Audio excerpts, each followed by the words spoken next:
Welcome to my weekly self-important Magic the Gathering show. This is an episode I didn't think I would make, but now that the Spider-Man episode's been out, I do want to make an episode about Spider-Man decks. So let's get to it. These are all of the characters I care about from Spider-Man.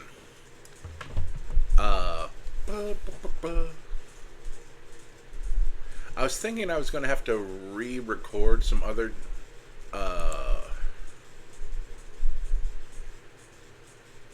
videos that I pre-did, because one of them has Spider-Ham in it, because that was an early previewed one. But I think I'm just going to leave that one the way it is. So Spider-Ham's deck will not be seen in this episode. Hold on. Oh, excuse me. Sorry about that.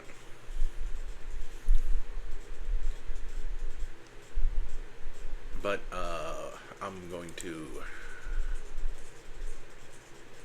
copy this category. This is the villain category. We're going to do that one first. Oh, this has been open for so long that I need to sign back in.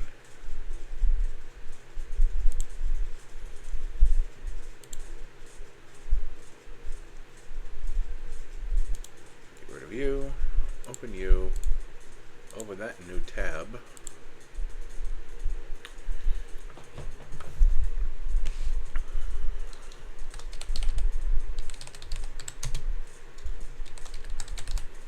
We're going to call this one Villainous Intent. And everything else is fine. Create deck. We're going to import these cards, and then really there was only 1, 2, 3, 4, 2, 4, 6. 1, 2, 3, 4, 5, 6. Yep. Let's select all from over here and delete, because we don't need that anymore.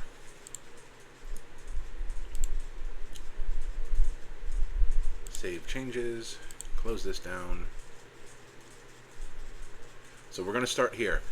Dr. Octopus, Master Planner, 5 blue-black for a legendary creature, human, scientist, villain. He's a 4/8. Other villains you control get +2/+2. Your maximum hand size is 8. At the beginning of your end step, if you have fewer than 8 cards in your hand, draw cards equal to the difference. We are going to make that our commander.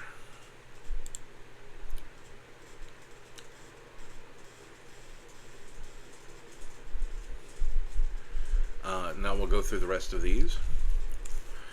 Flying. Whenever Vulture attacks, he's a 4/6 for 6 with flying himself. Flying. Whenever Vulture attacks, other villains you control gain flying until end of turn. Doc Ock, Sinister Scientist, 4 and a blue for a 4/5. Oh, Vulture is a human artificer villain. That makes sense. Human scientist villain again.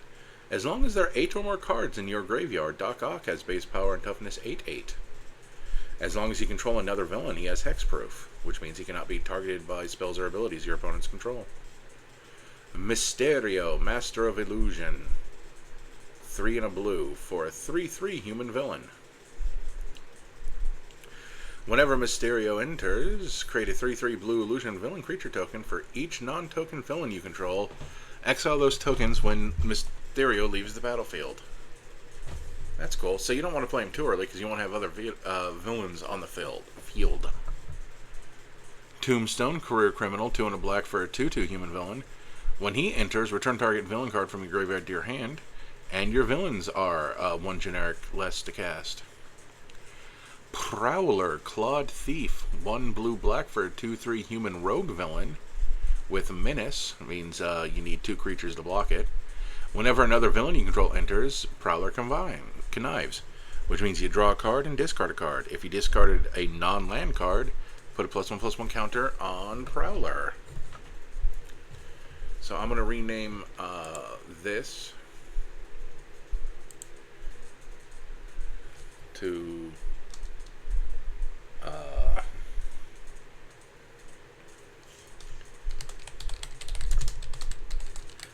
like, I could name it something more like better or catchy, but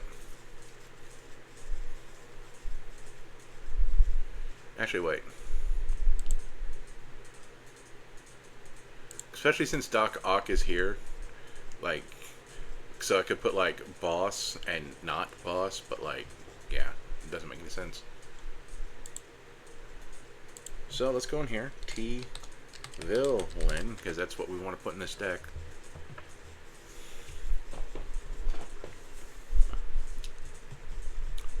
Now there are villains in other colors.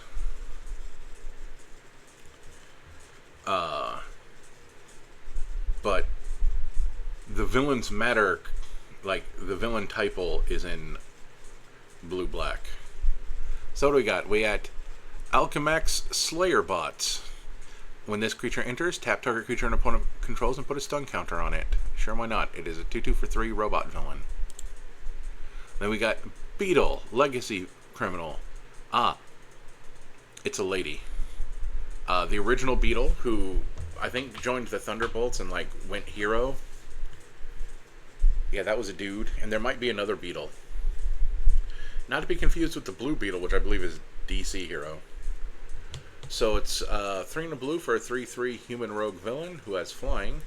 And you can pay 1 and a blue to exile this card from your graveyard, put a +1/+1 counter on an entire creature. It gains flying until end of turn, activate only as a sorcery. Sure, why not? Black Cat, Cunning Thief, human rogue villain. When Black Cat enters, look at the top 9 cards of target opponent's library. Exile 2 of them face down, and put the rest on the bottom of their library in random order. You may play the exiled cards for as long as they remain exiled. Okay, so this steals stuff. You know me, I don't like stealing stuff, because I don't like it when it happens to me. Chameleon, Master of Disguise. It is a clone, just a spoiler alert. You may have Chameleon enter as a copy of target creature control, except its name is Chameleon, Master of Disguise. And it also has the Mayhem ability, which means if you've discarded that card, you may cast it the same turn you have discarded it. Timing rules still apply, so it's sorcery speed because he's a creature. I like this because it means you can copy another legendary creature you control. And since its name don't change, you don't have to worry about the legend rule.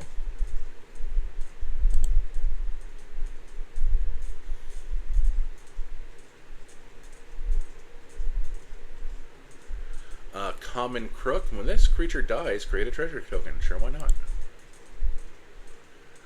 Then we have Doc Ock, Evil Inventor. Costs the same as our commander, but it's base 8/8.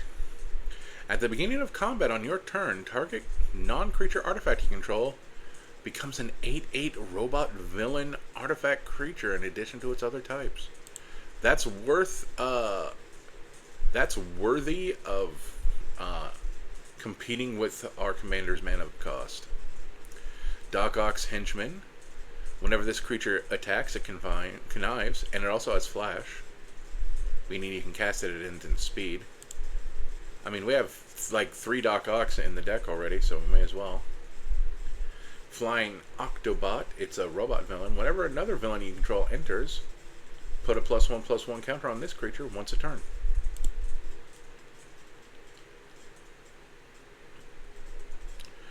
Grendel, Spawn of Null. I don't even know who this is. It's an ancient terror from beyond the stars, though. It's also a symbiote dragon.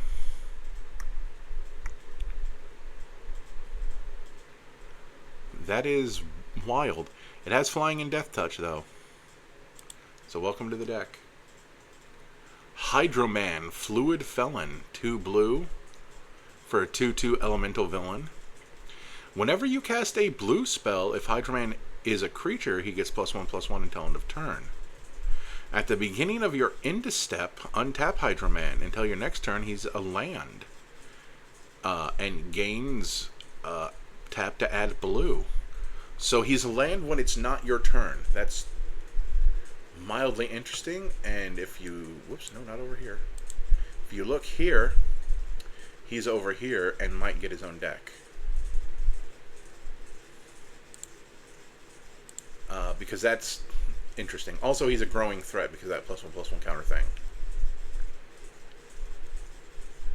Inner Demons Gangsters. Discard a card. This creature gets +1/+0 until end of, and gains menace until end of turn. Activate only as a sorcery. So this is for the Mayhem deck.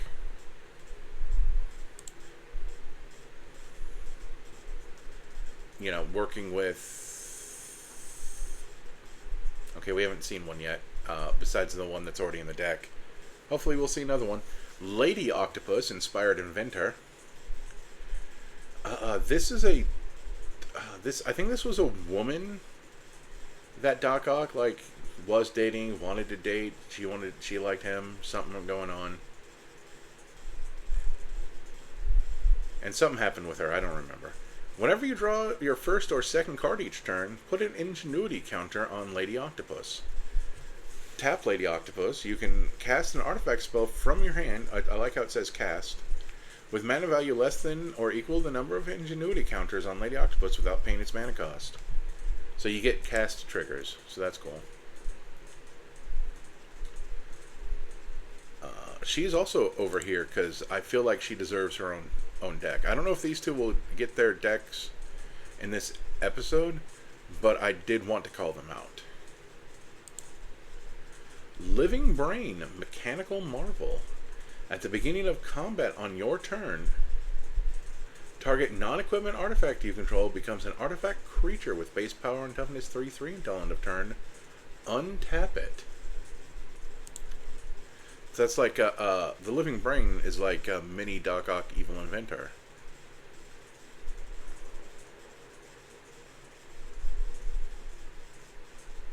Although he can turn equipment into creatures, he cannot.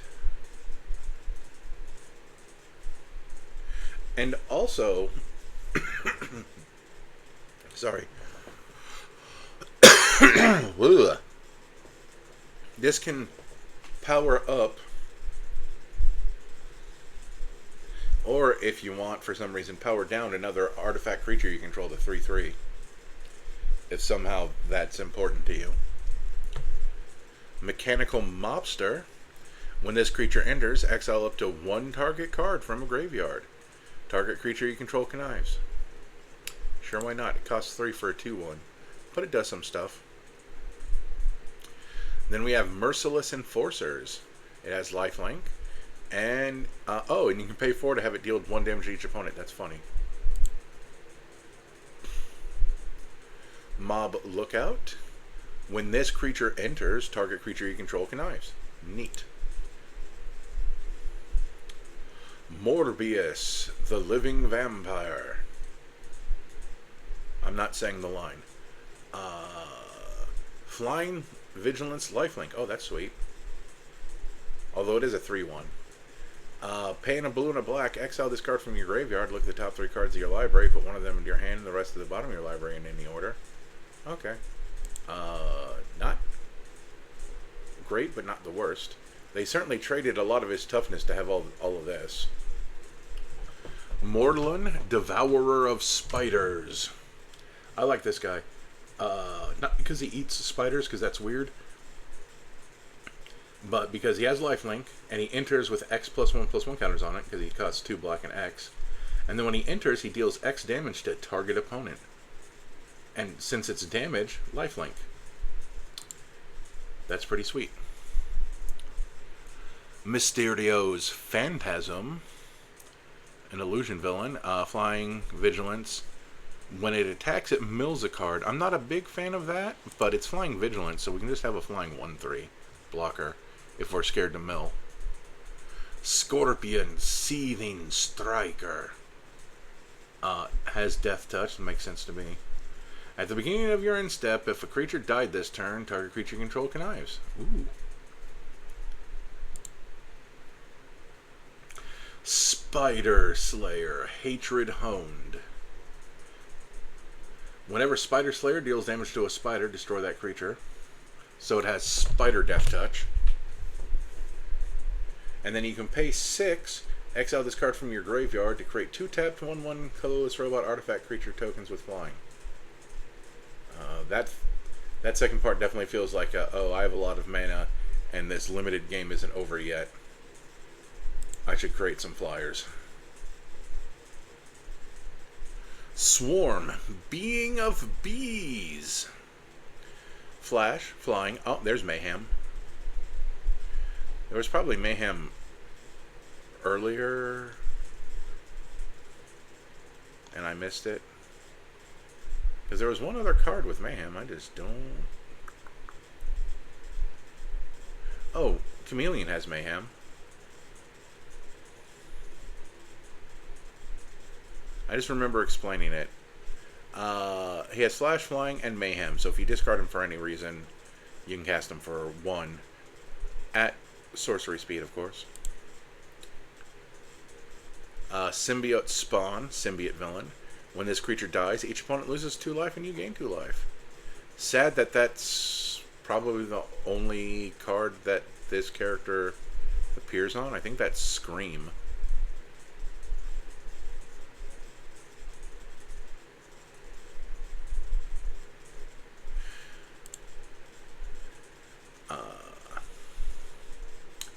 Venom, Eddie Brock. Menace. Whenever another creature dies, put a +1/+1 counter on Venom. If that creature was a villain, draw a card. So if you wanted to do... I think I missed this over here on this list, because maybe this card wasn't out yet, or maybe I'm just dumb. So we have Venom, Evil Unleashed, Death Touch, then 2 and a black. Exile this card from your graveyard. Put 2 +1/+1 counters on another target creature. It gains Death Touch until end of turn. Activate as a sorcery. Venomized Cat. When this creature enters, mill 2 cards, and it has Death Touch. Scroll to top. We're gonna go O Villain just to make sure I caught everything. Villainous Choice.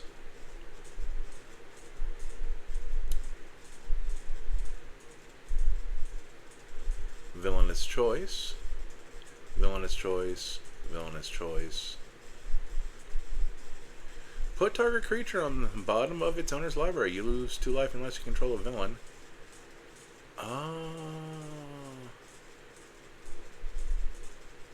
Oh, that's the Spots portal. Okay. Villainous Choice.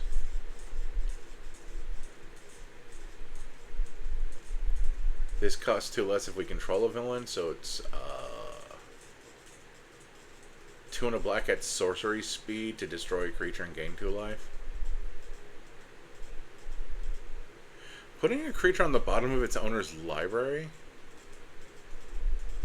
I actually do feel is worth 3 mana at instant speed. I don't think this is worth 3 mana at sorcery speed.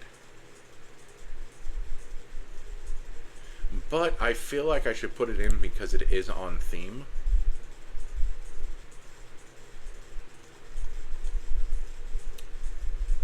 So let's close this for now. And then villains matter even if he's just eating them.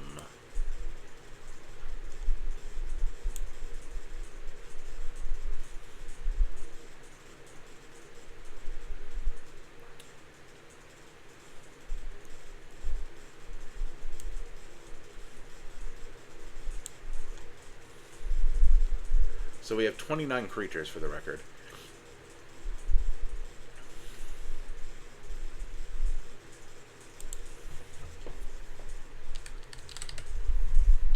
I'm still a fan of Overkill. Although I see they haven't put Overkill, even though it's 2 sets old now, into removal.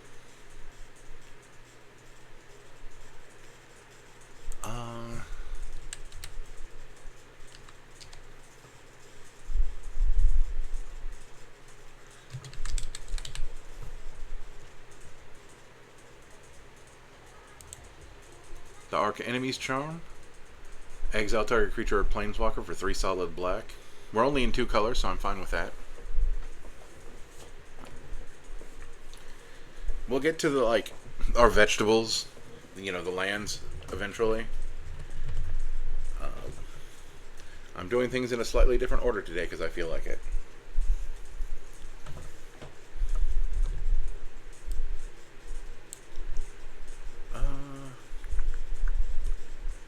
Let's see.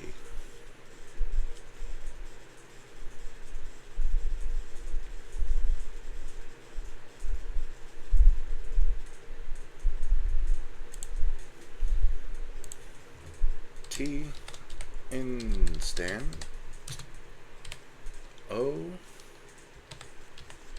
exile target order CMC. La la la, we do our normal thing. Reality shift, that sounds like something a villain can do, I'm just saying.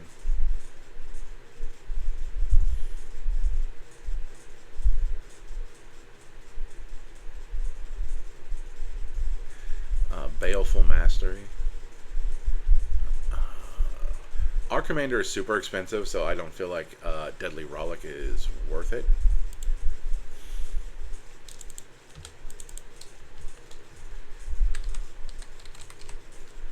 So now we're on to destroy target.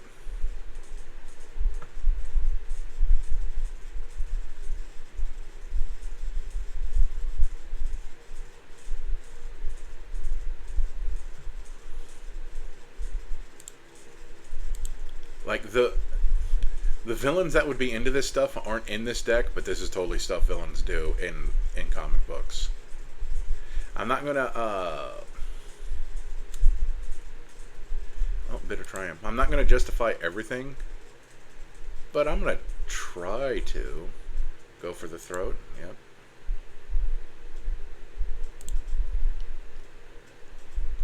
Infernal Grasp. The number of times Heartless Act has been dead in a hand. Shoot the Sheriff is funny. Mostly because I don't know if they oracled villains to be outlaws. No, they would. Yeah, I don't know if they've oracled villains to be outlaws.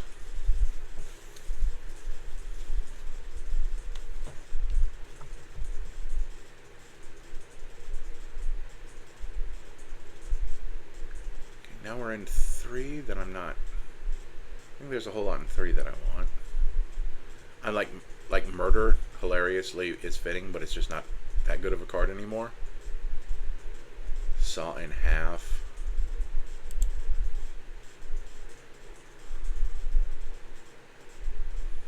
Withering Torment.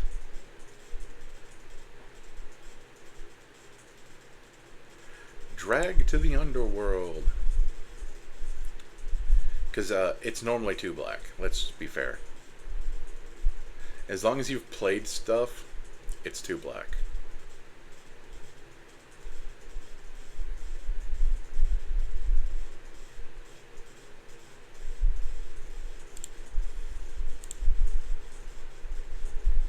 There we go.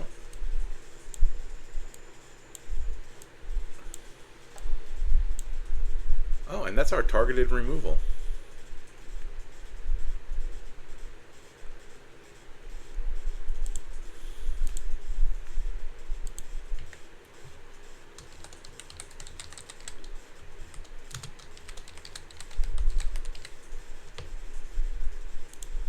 Targeted disruption, as it is called.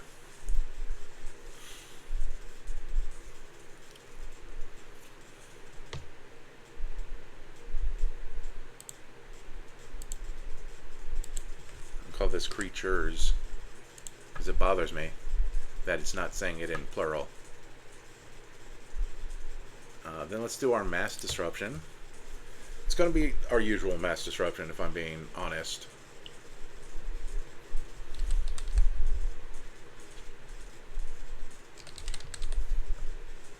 Aether Spouts. Aetherize.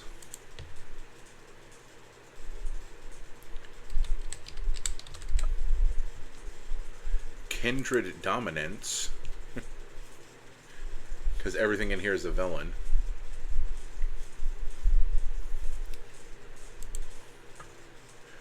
I just thought of some stupid cards that may or may not get into this just because they're stupid on principle. Da, da, da, da, da.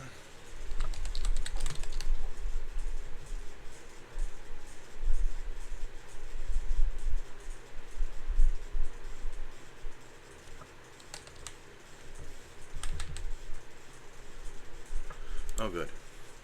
Curse of the Swine.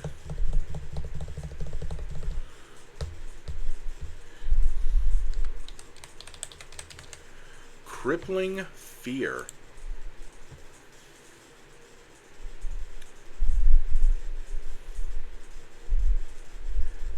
I can't... Oh, actually, I can think of one more.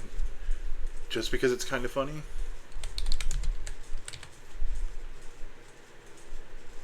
Illusionist's Gambit. I would like...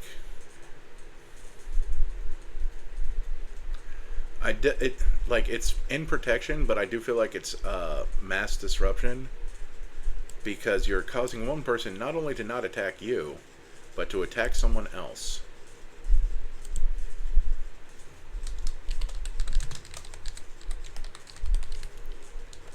There's that.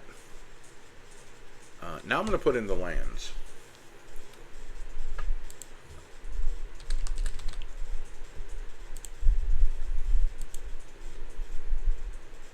That's an interesting choice.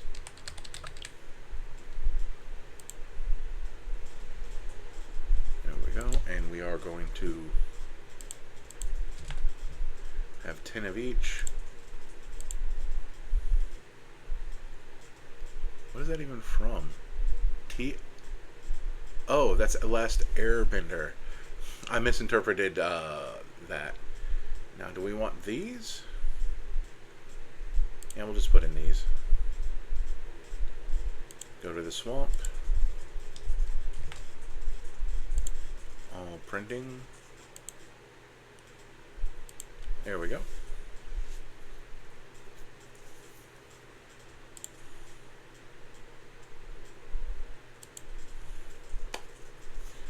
T, land, T is land, T, swamp.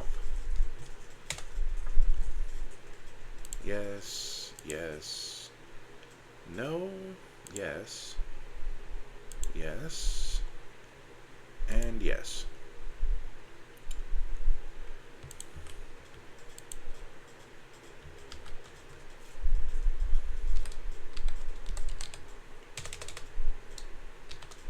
Two or more. It's just this one and that one.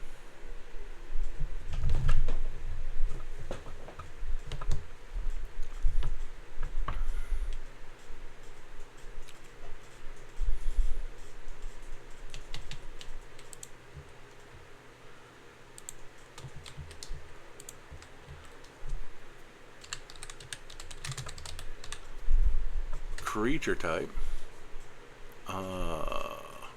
My group doesn't play with counter spells, but yours might. Path of Ancestry for that scry. And 3 Tree City for potential ramp.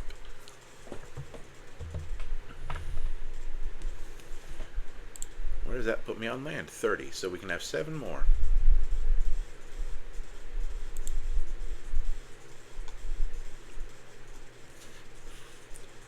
Here's a question for y'all. Do you think Nykthos Shrine to Nyx, the one that gives you mana based on devotion, is worth it in a 2-color deck?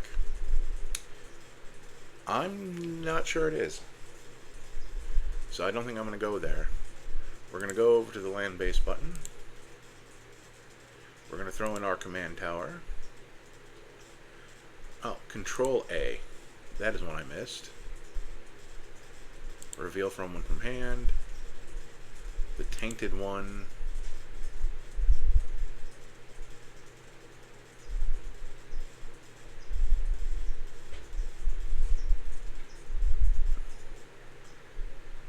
looking to see if the Verge will show up.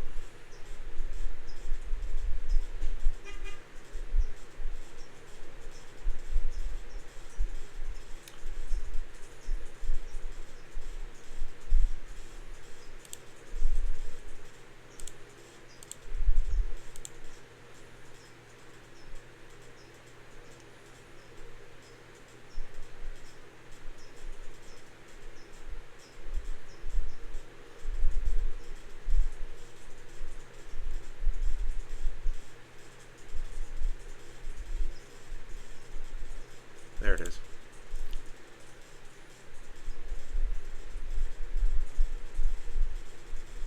So what does that put us at? 35 out of 37?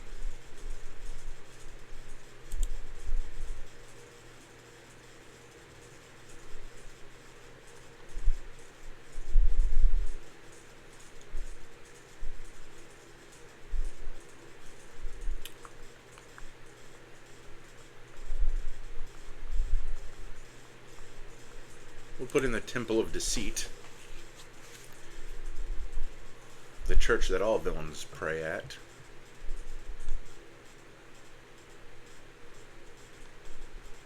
And then the Underground River, just to... And we're going to go to syntax search. What are we at? We're at 85. We got our mass destruction, we got our targeted destruction, we have our 37 lands, we have 30 total creatures as it turns out. That's neat. So now we're going to put in our ramp.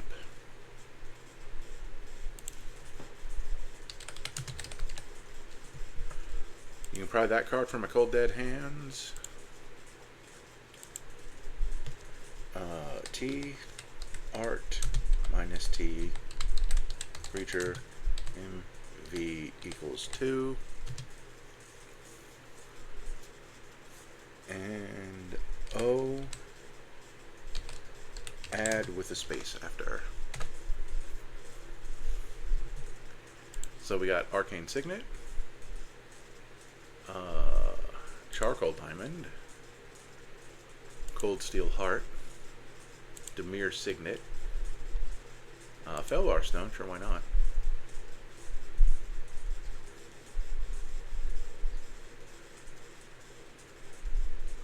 Mind Stone, Sky Diamond,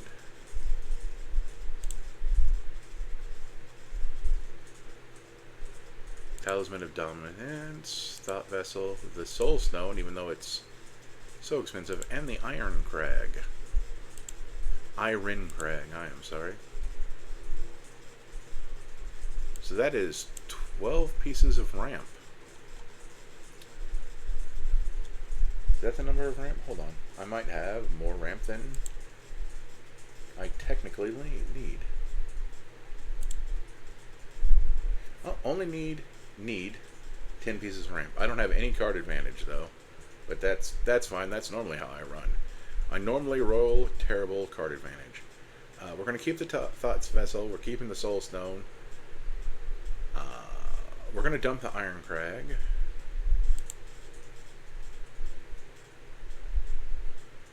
And we're dumping the Mind Stone. Because everything else, besides the Thought Vessel, can give us colored mana. Even if some of them come into play tapped.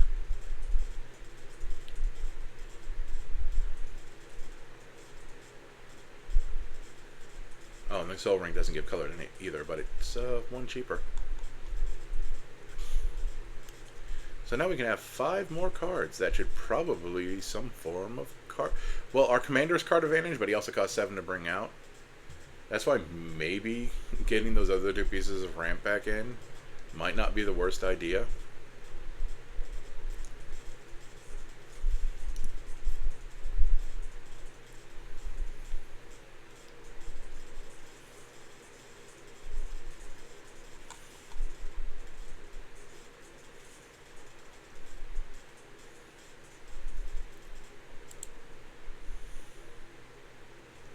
Yeah, since I still have this up, I'm going to get those 2 cards back. Yeah, we're just going to go 15 pieces of ramp and say to heck with it. We technically do have non-zero card advantage with all the things that connive.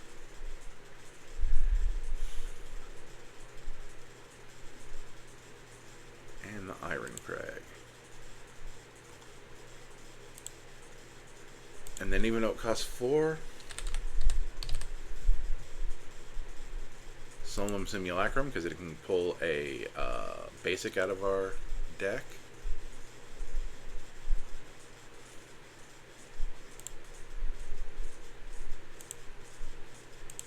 I want to see if something is ramp.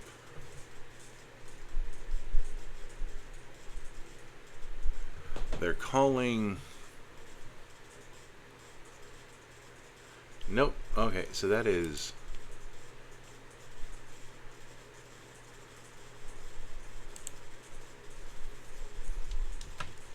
Yeah, that was silly. I'm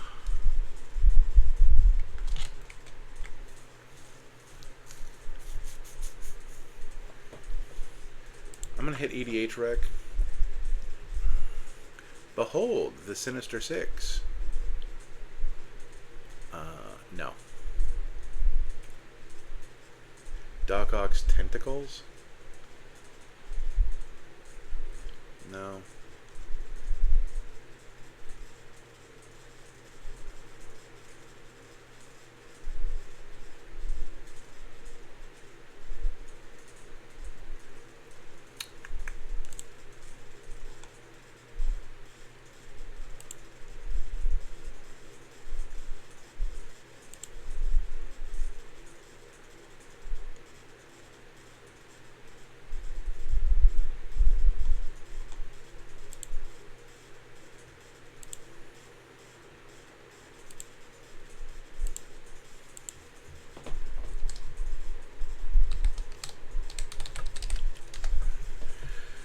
Just checking to see if I forgot to add anyone besides her who doesn't go in because she steals stuff.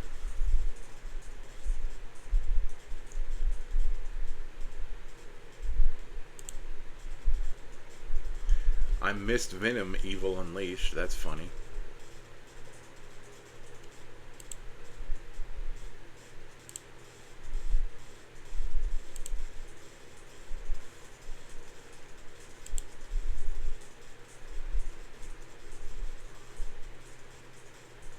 I can see why they want Psychosis Crawler. What that is... Oh yeah, I don't have any... Oh yeah, Urza's Incubator was one of the things I was thinking about. You know, all the things that are like, this and like... Herald's Horn. But notice I don't have my usual, you go over here.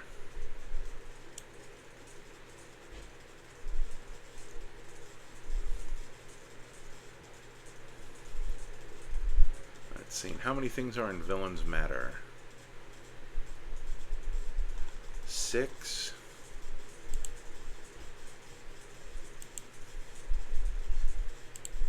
Just double checking something.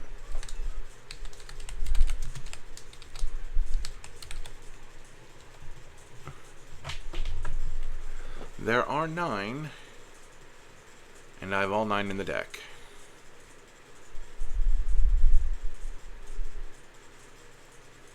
Oh, and this one doesn't care about villains, it just turns something into a villain.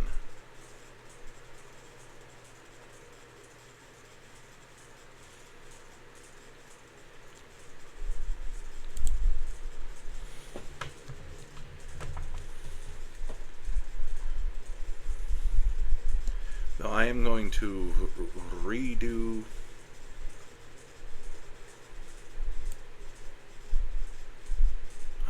new category, boss, Ock,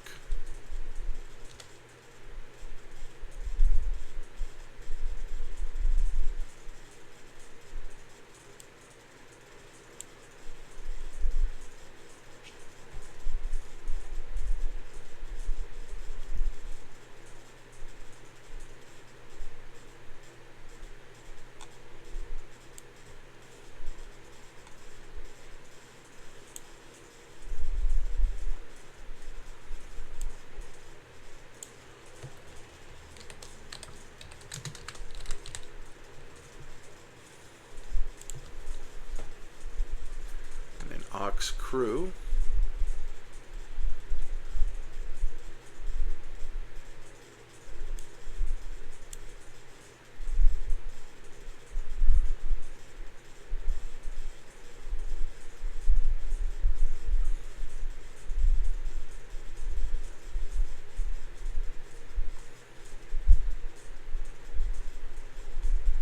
So it'll be 14 pieces of rank, by the way.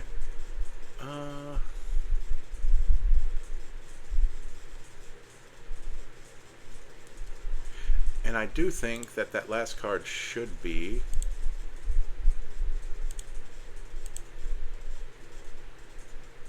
Urza's Incubator, because it reduces their cost by 2.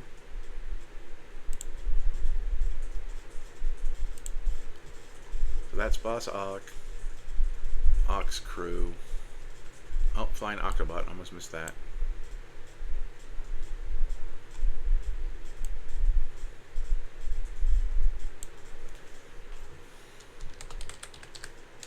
Goons.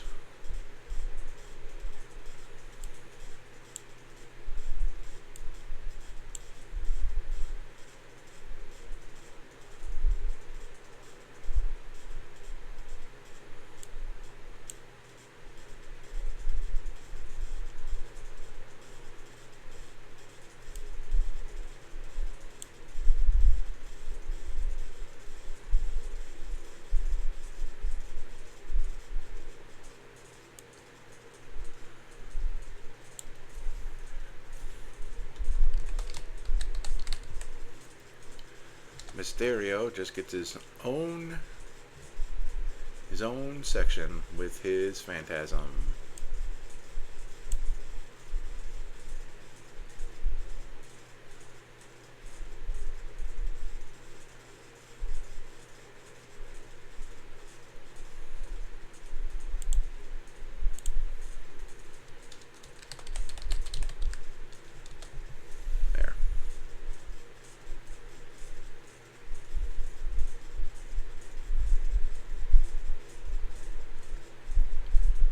Your goons.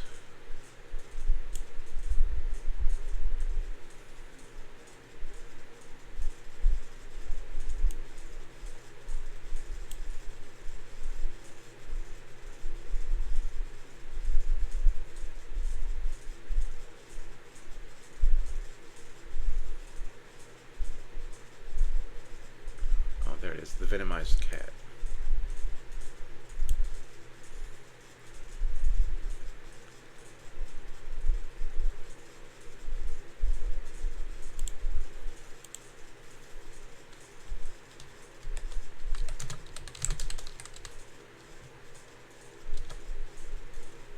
Moving him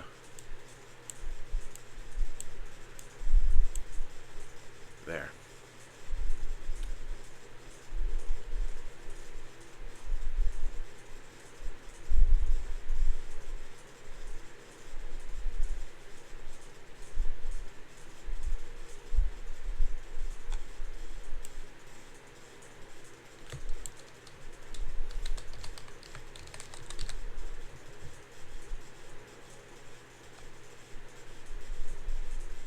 I do feel like they deserve their own section if that section looks like it didn't successfully get changed to, of course.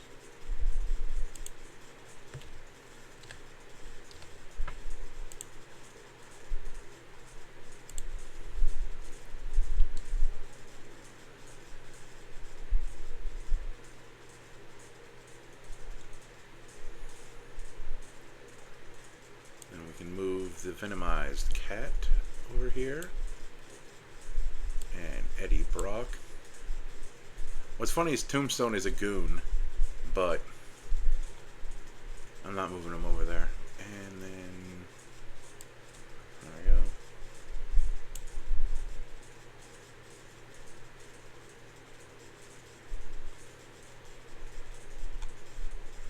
I almost forgot that he was a symbiote.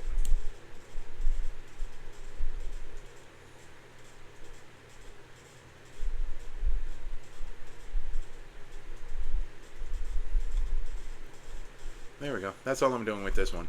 I do like how it turned out.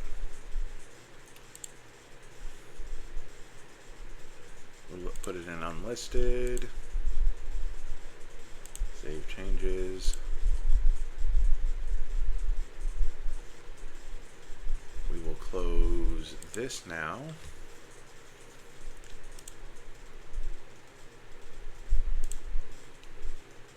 Oh, there's some cool stuff over here. But I'm going to do this deck first. This is going to be a silly version of this deck, because I saw a good version of this deck before, like on Arena, and I'm like, oh, that's unfortunately way too good.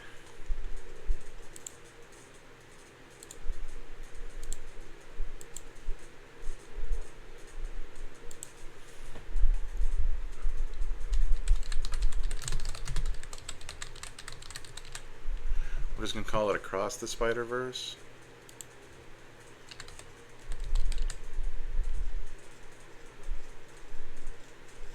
With Cosmic Spider-Man as the commander.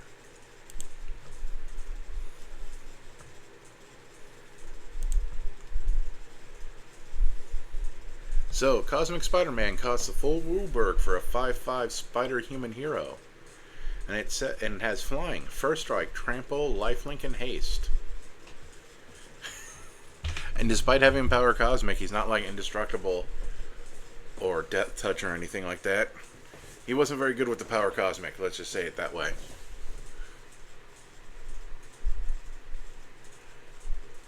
At the beginning of combat on your turn, other spiders you control gain flying, first strike, trample, lifelink, and haste until end of turn.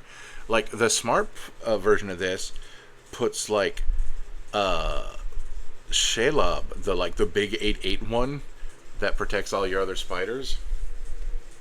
That's the smart thing. And also like tries to make a balanced deck. We're not doing that.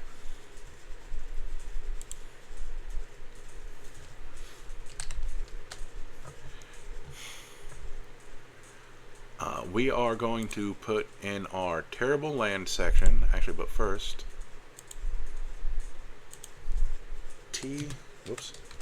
basic. I want one of each basic land.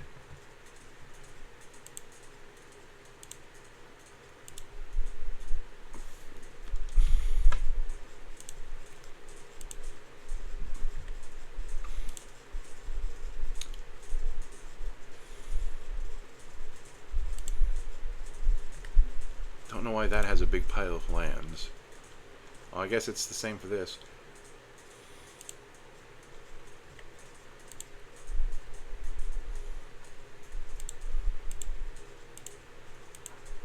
And we'll go down here to Swamp, because Swamp is on the other side of all the snow.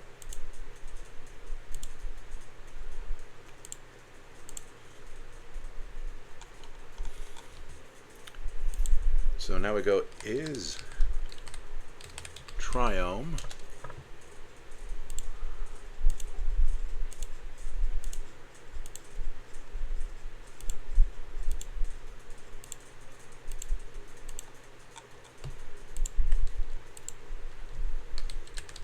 Is Tri-Land.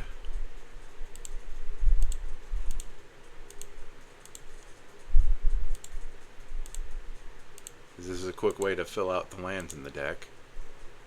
Although, like, this is a slower deck because it has 10, 20 lands that come into play tapped. Unconditionally tapped.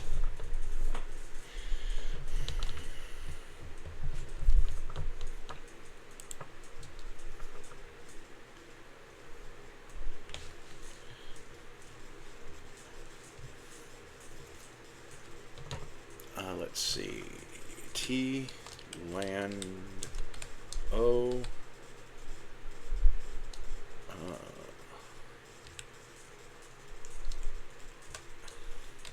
Add one mana of any color.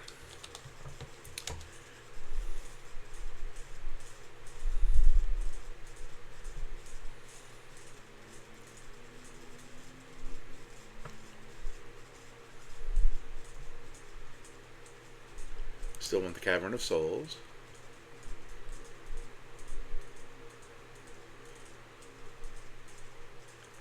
Move the City of Brass. Command Tower.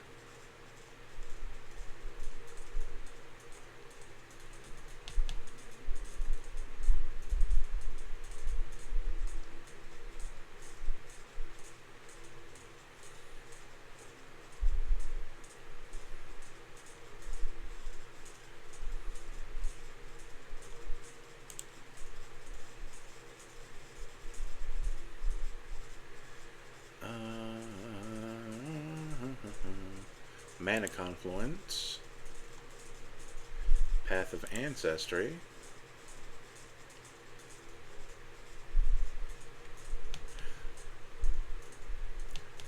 Plaza of Heroes, because this is going to be another one of those decks.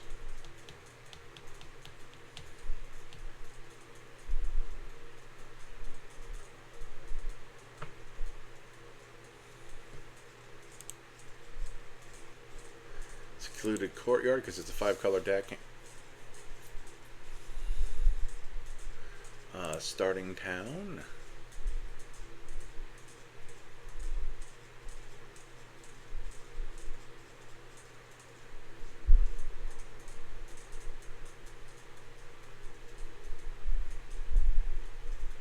The World Tree.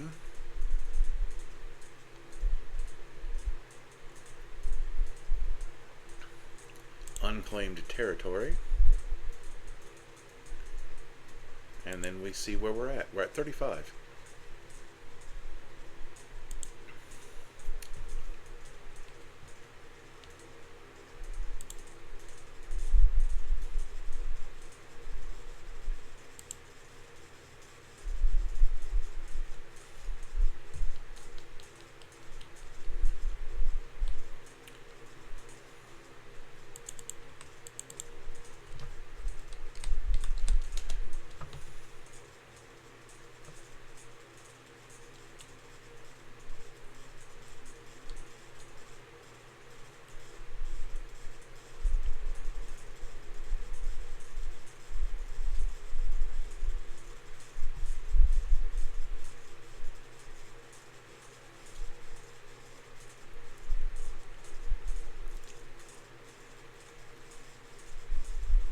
These and Meteor Crater are tempting.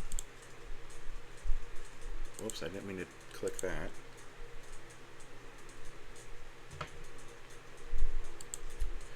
Something like 3 Tree City does not help me cast Cosmic Spider-Man. At least I don't think it does.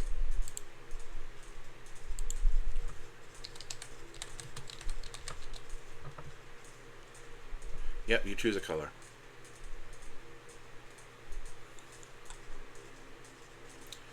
Well, let's go to the land base. Let's search by cycles, because I feel like that's slightly more interesting. Yeah, sure, Exotic Orchard.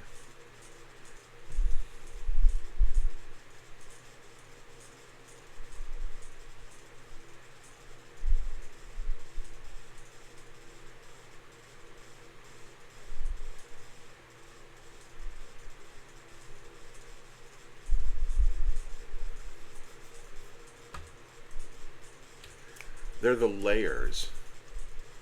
Oh, which are right down here.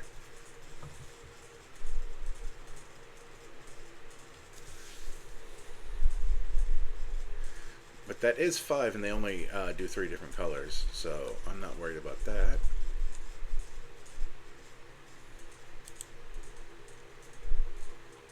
I might actually go to up to 38 for this one because it is 5 colors.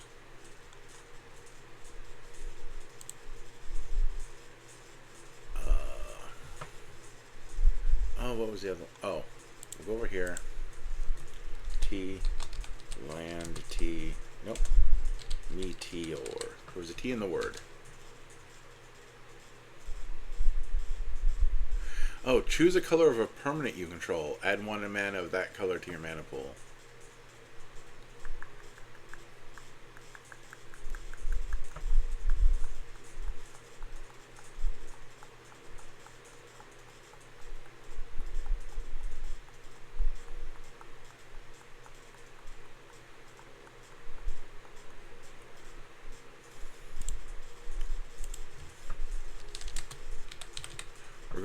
with Reflecting Pool.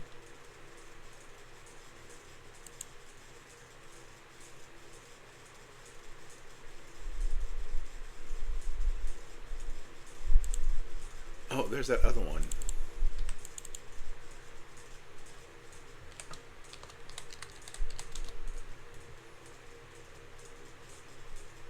Oh, this is every non-basic land type.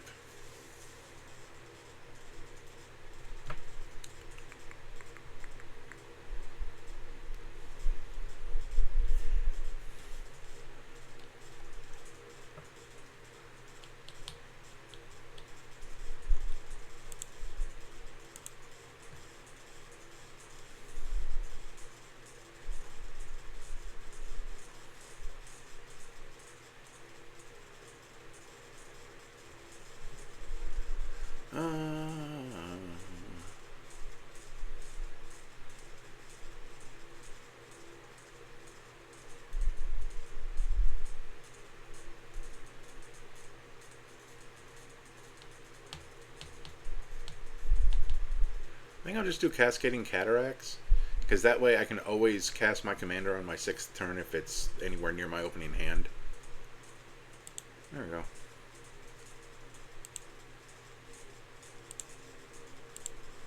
And it's 38 just because it's a 5-color deck.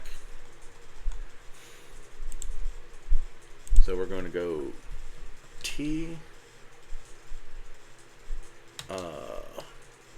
Hero, T, Spider.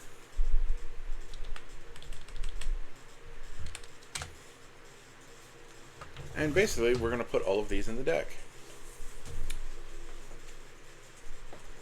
All 39 of them, apparently. Because I don't think any of them steal. Some of them do things that are not helpful. One of them is the sole reason why I made sure I had 5 basic lands. Another one is going to make me make sure I put in a couple of equipment just so that they have hits. So, but let's go over all of these.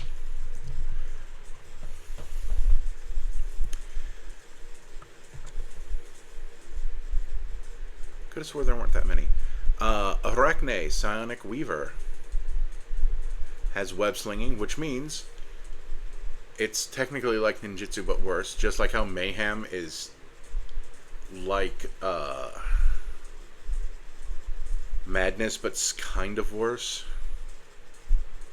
Oh yeah, not all of these are going in the deck because Iron Spider does not work in this deck at all.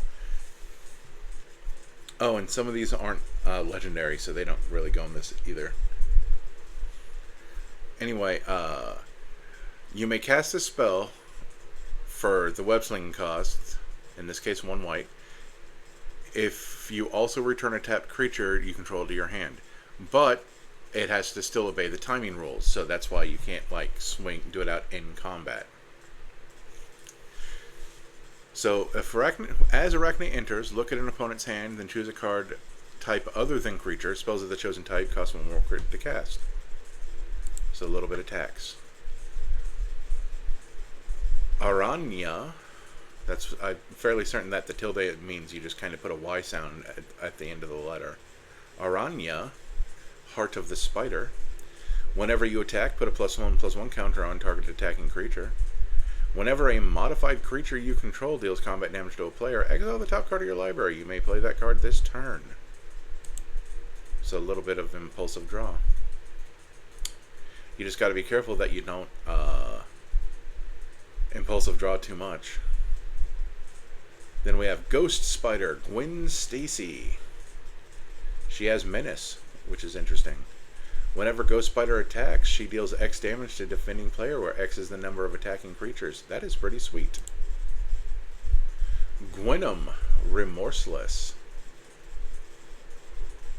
Death Touch, Lifelink. Whenever Gwenum attacks, until end of turn, you may look at the top card of your library at any time, and you may play cards from the top of your library. If you cast a spell this way, you pay life rather than mana.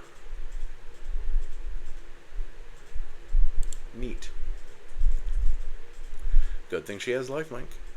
Then we have Gwen Stacy. When Gwen Stacy enters, exile the top card of your library. You may play that card for as long as you control this creature. And then you can pay 2 and Sultai, that's blue, red, and white, to transform her as a sorcery. Or you can just cast the backside and ignore the front side entirely for that same cost of 2 blue, red, white. She has flying, vigilance, and haste. And whenever you play a land from exile or cast a spell from exile, put a +1/+1 counter on Ghost Spider. Remove 2 counters from Ghost Spider, exile the top card of your library. You may play that card this turn. Oh, have I been remembering to... Yes. Iron Spider does not do anything for this deck because it cares about artifact creatures. We will probably get more into that over here, because all of these deserve decks. I don't know if I'll build all of them. The Command Zone built Mr. Negative, and they're probably doing it way better than me. But I do want to call them out. I'll do that at the end of this deck. I'll call out those other creatures. Then the Mass Meower isn't legendary, but it is a Spider Cat. Apparently, neither criminals nor veterinarians had much luck pinning down the uncatchable Spider Cat. Apparently he's not legendary, though, which is weird. We have Miles Morales. When Miles Morales enters, put a +1/+1 counter on each of up to 2 target creatures, and you can transform it for 3 and Nea, which is red, green, white, or you can just cast the back. He has First Strike and Haste, and then Camouflage, pay 2 generic, put a +1/+1 counter on Ultimate Spider-Man. He gains Hexproof and becomes colorless until end of turn. There are reasons why that might be important. Whenever you attack, double the number of each kind of counter on each spider and legendary creature you control. Then we have Peter Parker. That looks a lot like Tom Holland, for the record. When Peter Parker enters, create a 2/1 green spider creature token with reach. And then you can pay 1 and Bant, that's white, green, and blue, to transform. Or again, you can just cast it for that much. Vigilance and Reach. Each legendary spell you cast that's 1 or more colors has web slinging for Bant. So you can pay Bant instead of its normal mana cost and return a tapped creature to your hand. Ding.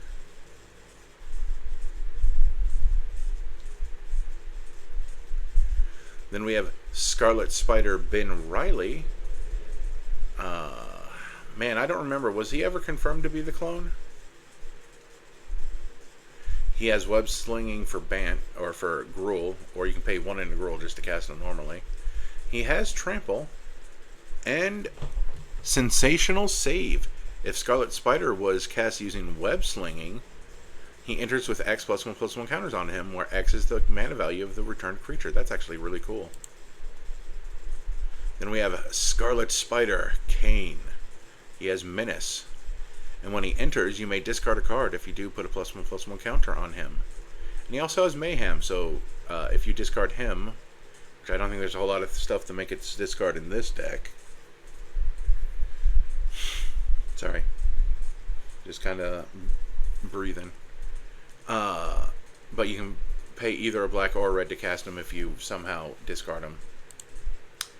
Then we have the Sensational Spider-Man, who is 1 white to blue. Whenever Sensational Spider-Man attacks, tap target creature defending player controls and put a stun counter on it. Then you may remove up to 3 stun counters from among all permanents. Draw cards equal to the number of stun counters removed this way, so up to 3. So that's a little bit of card draw. That's interesting. Silk Web Weaver. She has web spinning for 1 green white, otherwise it's 2 green white. Whenever you cast a creature spell, create a 1/1 green and white human citizen creature token. And then you can pay 3 green white for creatures you control, get +2/+2, and gain vigilance until end of turn. So nice little, not exactly an overrun, but at least you don't leave yourself open when you attack, so you can still block with those creatures.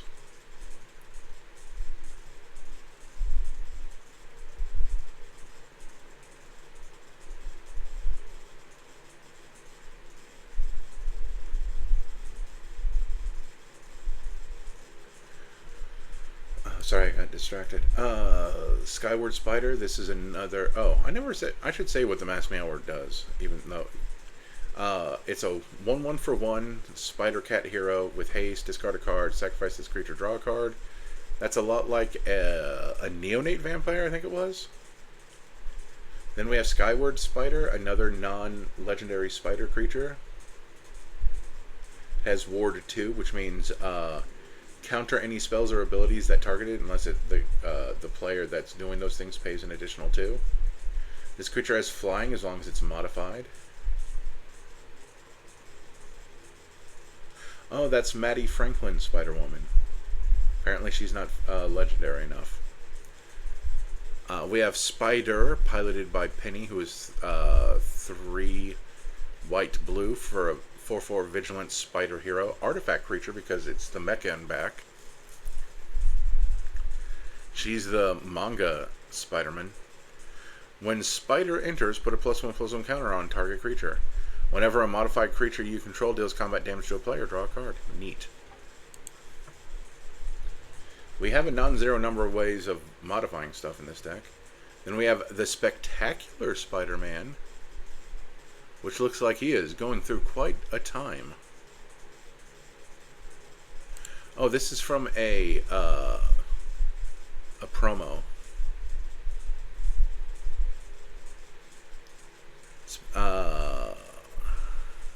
Are there other printings of this? There are. Oh, wow. So we have basic suit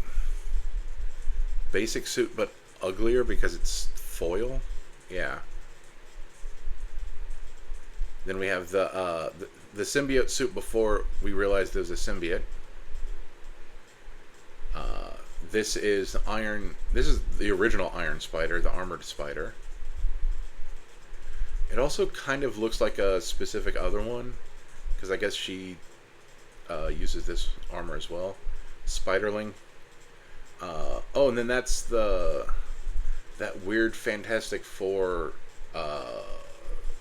team up one. And then there's another one of his costumes that I don't know where it's from. The Amazing Bagman, which when he needed to be Spider-Man, but only had a paper bag and a spare Johnny Storm Fantastic Four costume.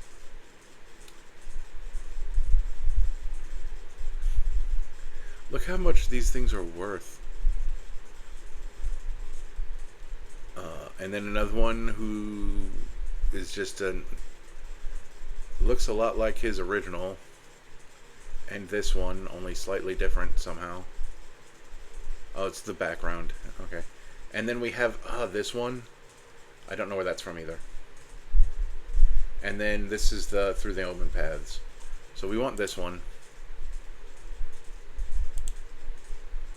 That's actually from the set. Anyway, you can pay 1 to give him. He has flash, so cast at instant speed. Pay 1 to get flying until end of turn. Pay another 1 and sacrifice him to get to Heroic Intervention. Actually, hexproof and indestructible to your other creatures. Spider Bite, Web Warden. I actually read up on her. She is from a universe where this is her her VR avatar, and she fights crime in VR. It's a little bit more complex than that, but that's the gist of it. Oh, and she is a Man of War, so that's cool. Spider Girl, Legacy Hero. This is Mayday Parker.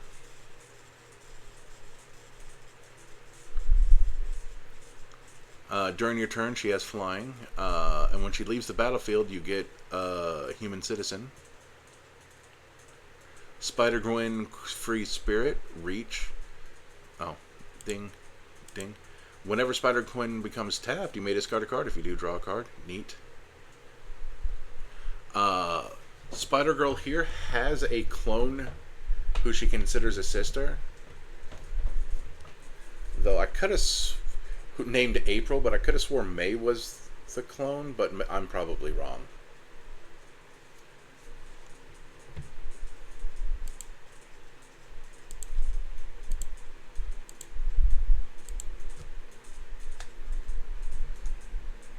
Let's see. And then Spider-Maham, Peter Porker. He will have his own deck in a different episode. It won't be next week's episode. I'll tell you what next week's episode probably is going to be at the end of this one. Yeah, I'm just looking at my list because it has just to show. Because yeah, I have all the videos already. But at the end of the one, I know I stopped doing that. I didn't do that in any of the ones that I've recorded, but I might say what it is at the end of this one. Because I'm probably going to want to get through these all in a certain order. Actually, I might... Oh, I know what I'm going to do with those. But let's... back over here. Spider-Ham, Peter Porker. When he enters, you get a food. That's never going to be important in this deck.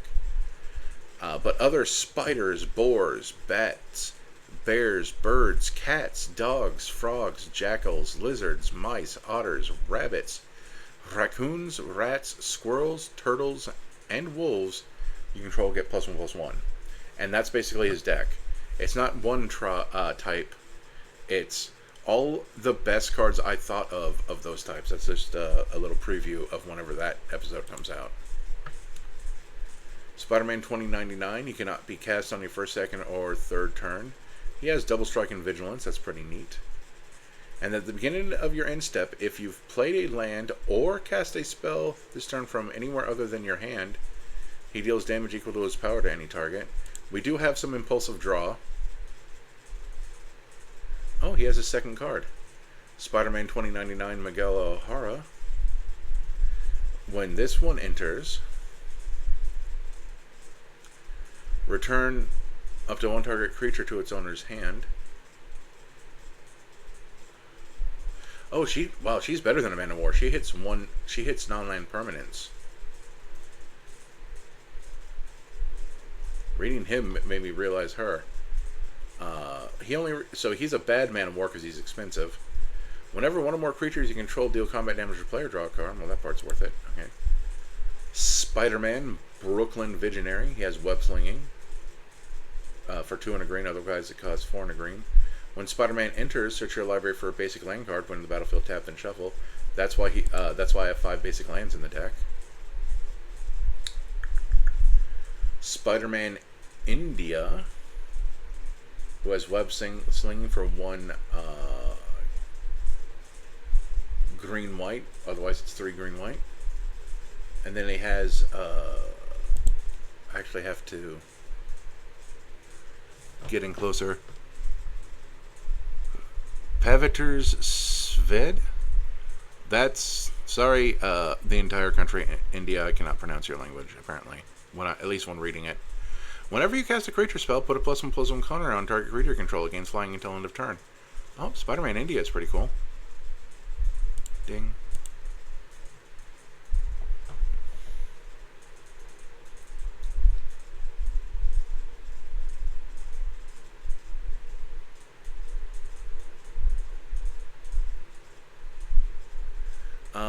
Spider-Man Miles Morales. Vigilance, Trample, costs 4 and 2 green. Since I've said some of the other obvious ones, Vigilance means it doesn't tap to attack, and Trample means that any leftover damage from blocking creatures goes to the player. Whenever Spider-Man enters or attacks, put a +1/+1 counter on each other creature you control. Those creatures gain trample until end of turn. Nice. Spider-Man Noir.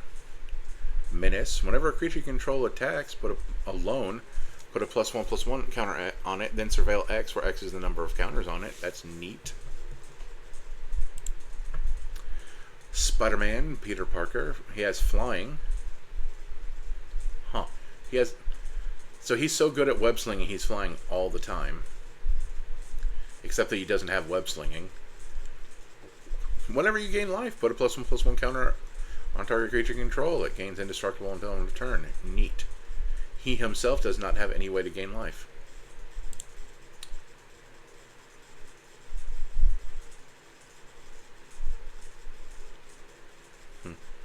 Spider-Man, Web Slinger. He has web slinging. And that's it. It's 2 and a white or 1 and a white if you web sling.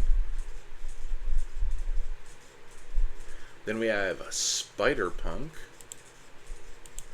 He has Riot, which is a riot. Haha. When this creature enters, it enters with your choice of a +1/+1 counter or haste. Other spiders you control have Riot. Spells and abilities can't be countered, and damage can't be prevented. That is wild. Then we have Spider-Rex, the Daring Dino.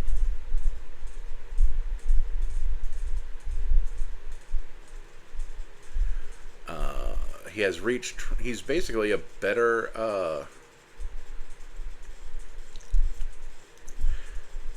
oh boy. You know, the 6/6 for 6. Because he has reach and trample and ward too, but he's also legendary. And a common, apparently. Spider-Man, Heroic Horde.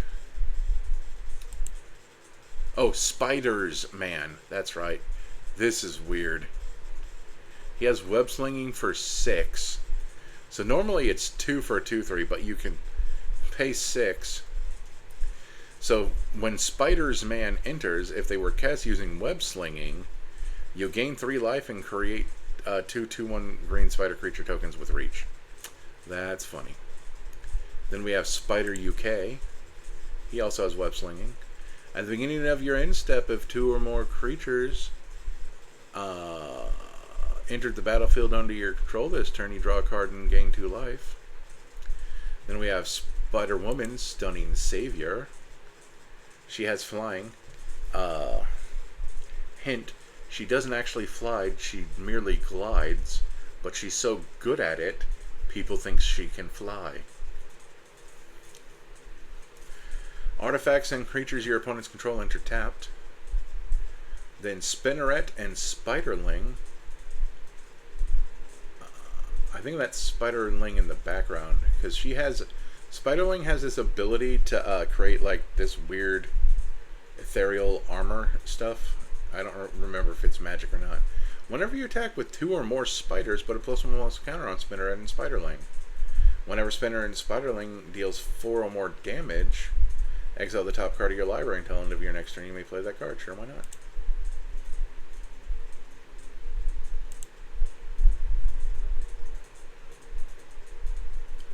Then we have Sun Spider, Nimble Webber. During your turn, they have flying.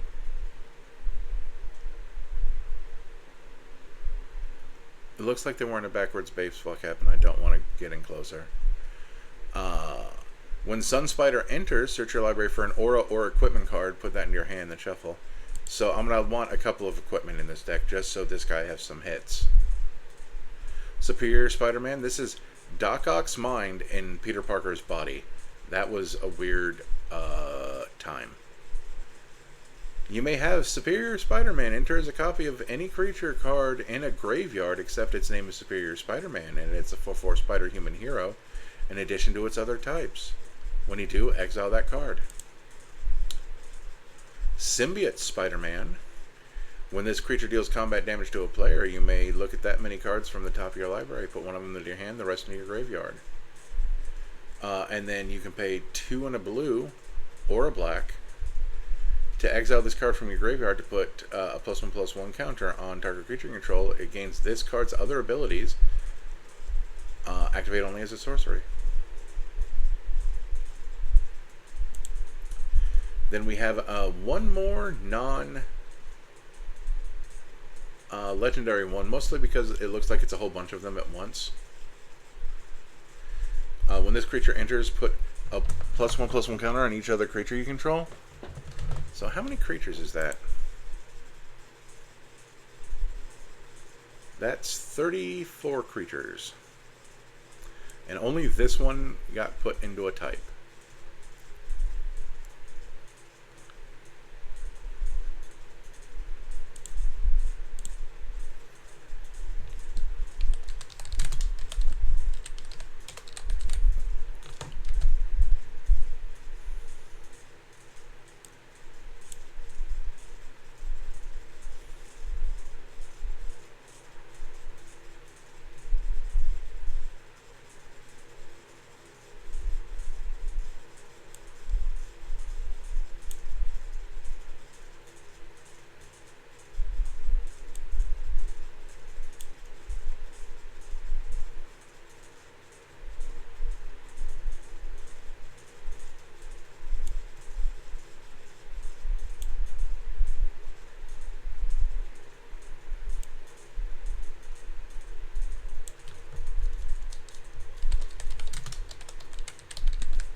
Ah.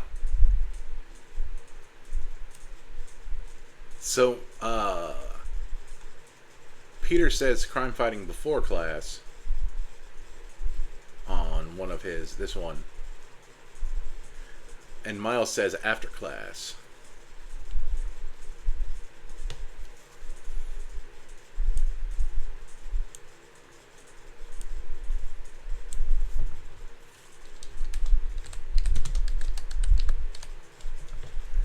When Stacy, of course, also getting her own. Oh, Spectacular Spider-Man. Nope, he's down here now. Ding.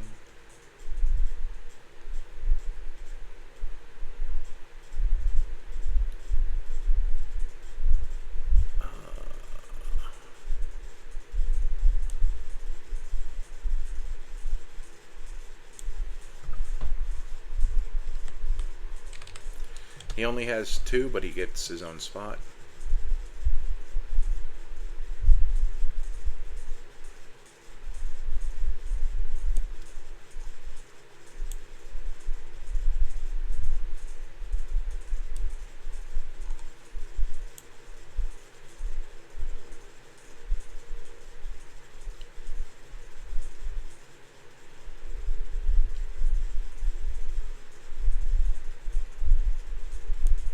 Gwenom is technically Gwen Stacy.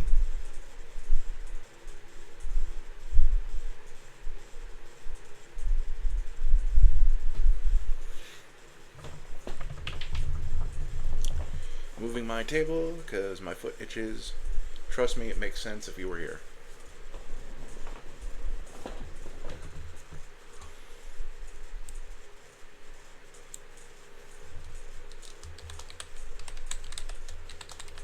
Spider-Man. Let's get down there. So,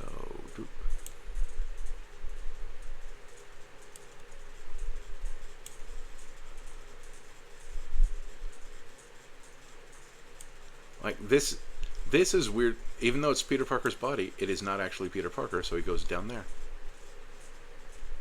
Spider-Gwen Free Spirit. I'm fairly certain Spider-Punk is a dude.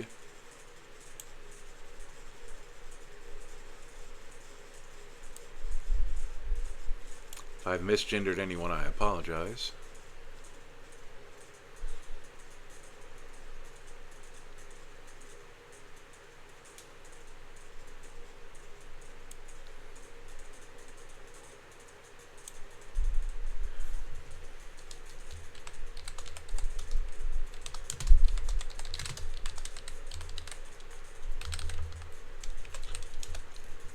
I've decided that that is a funnier category for Superior Spider-Man to go into.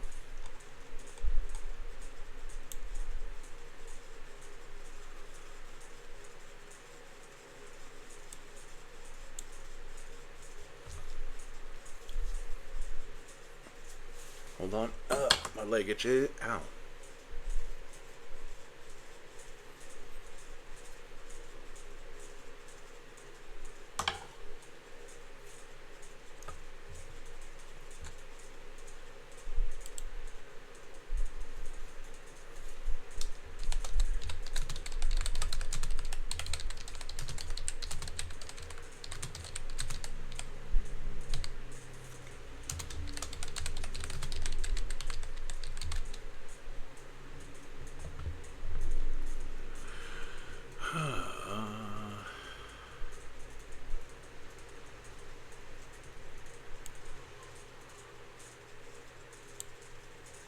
We're going to call this category Spider-Kin, because it only really has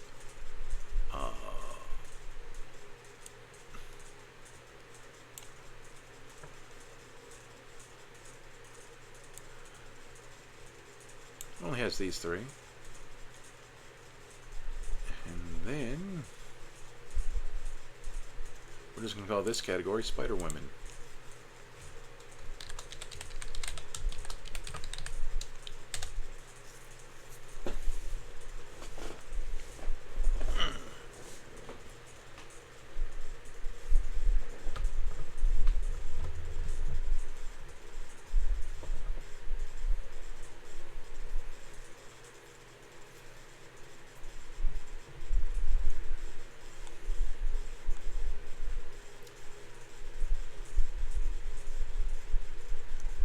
There are 2 more creatures.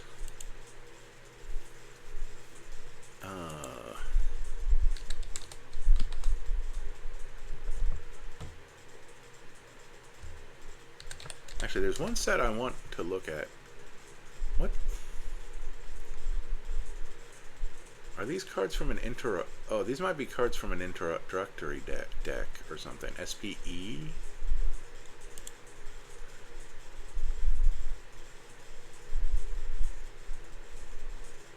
Oh, Spider-Man Eternal. I don't know what the Eternal stuff is. I know Spider-Man and Avatar both have one.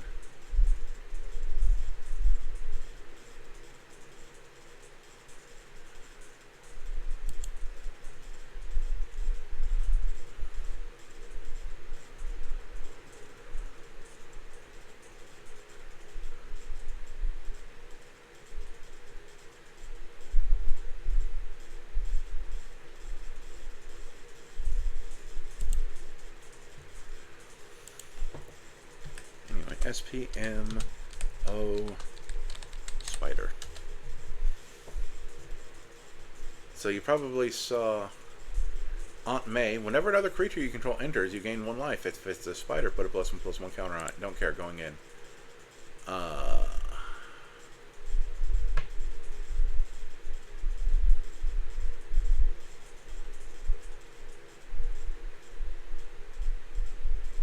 And then Mary Jane Watson. Whenever a spider you control enters, draw a card. Triggers only once a turn.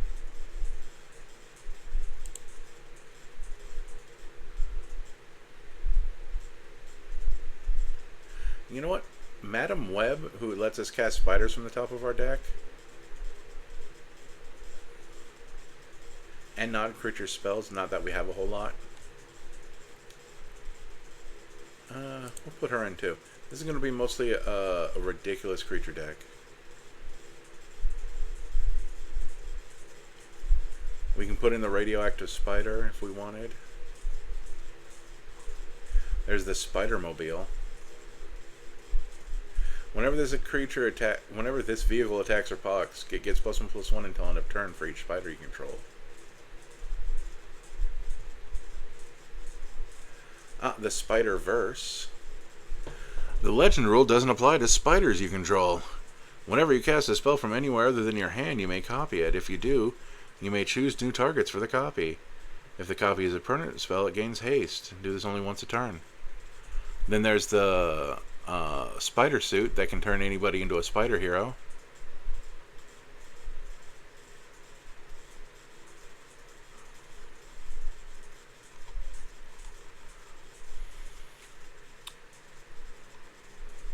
Well, you know what? I've changed my mind on all three of these.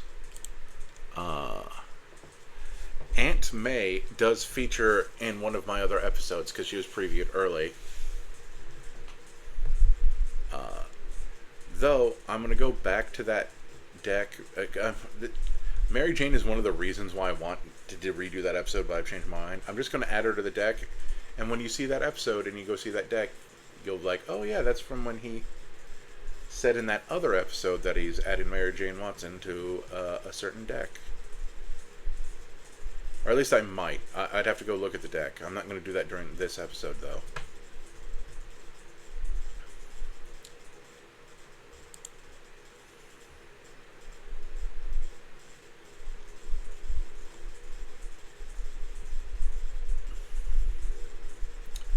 So now we want to do our ramp section.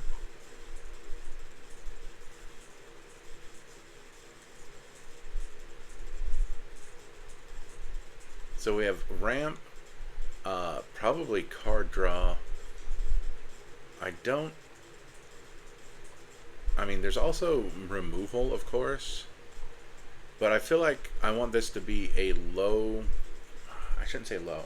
Well, the number of the bracket is low, so that should be fine.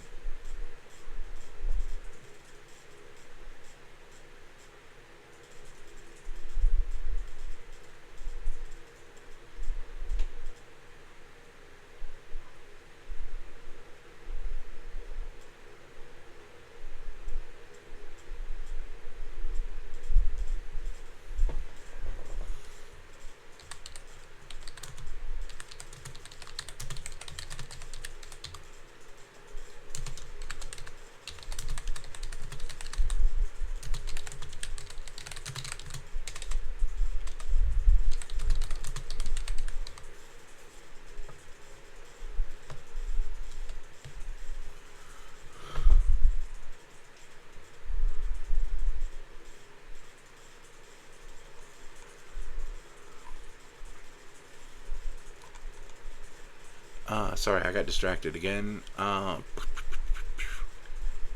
let's do our ramp.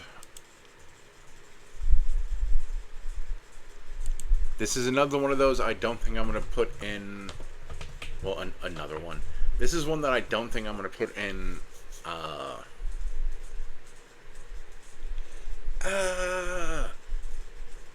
Soul Ring.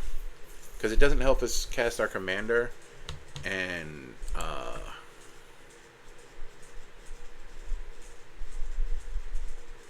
as good as that card is, I feel like there's better things to do. Like there's all of the green. There's the MV equals 2T sorcery. O search O land.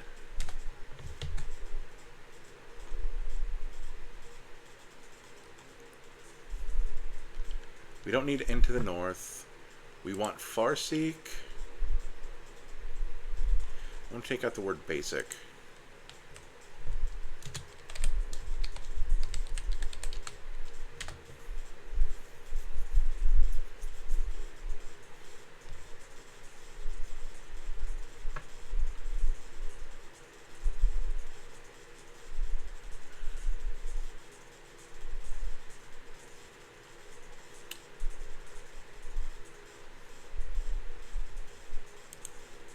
Oh wait, that puts it... Sylvan Scrying might actually worth it, even if it only puts it in our hand. Because it's also any land card, and that's the kind of thing we need. And then...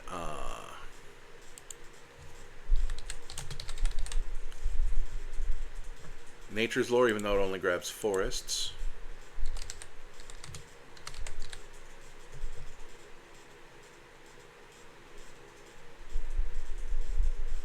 And yeah, Nature's Lore, 3 visits. Sylvan Scrying is not ramp, it is fixing. So I'm going to change this to ramp / fixing. Let's see.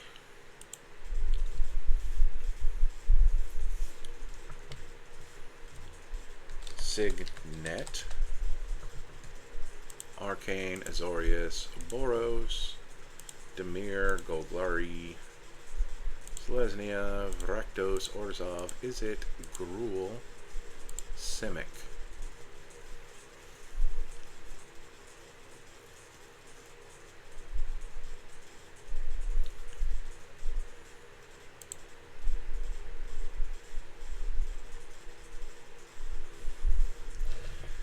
It's a lot more ramp than we technically need, but this is the kind of deck where I feel like we do need a lot of ramp.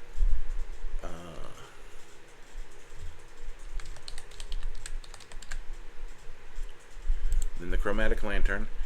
I know people who don't like it, but lands you control have add 1 mana of any color. That's just like a backup strategy.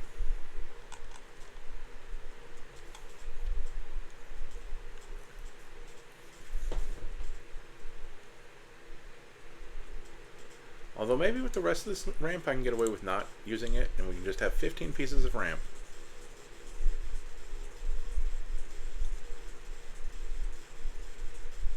Well, 14 pieces of ramp and 1 piece of fixing.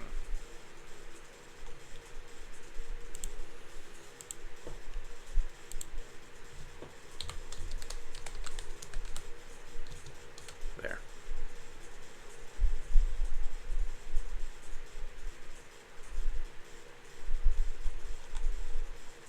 And I think for these last 12 I will do something with removal.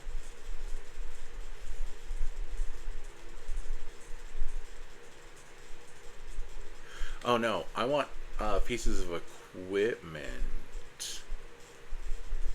Yes.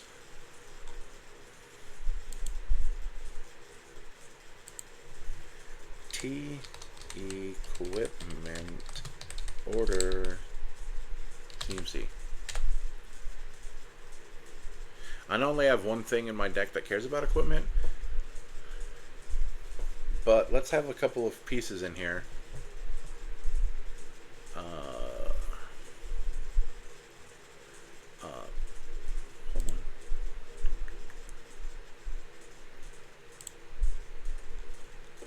Like, I like Basilisk Collar. It does add Death Touch.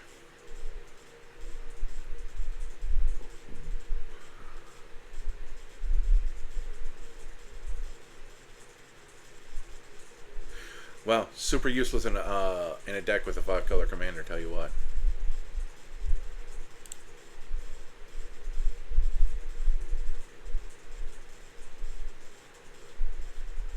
The commander's plate that gives you protection from each color that's not in your commander's color identity.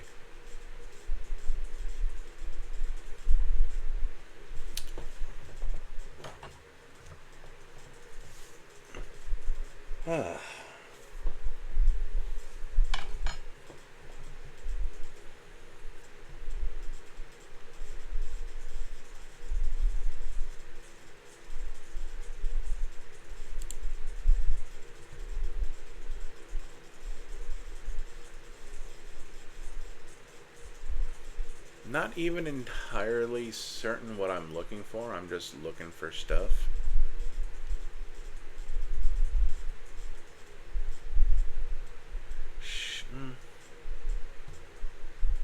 Oh, Shadow Spear just to take hexproof and indestructible from our opponent's stuff.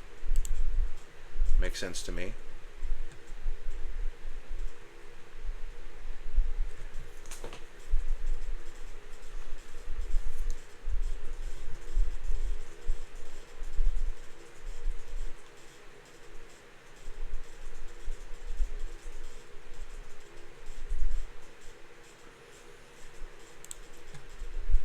We're now in the 2 mana value pieces of equipment.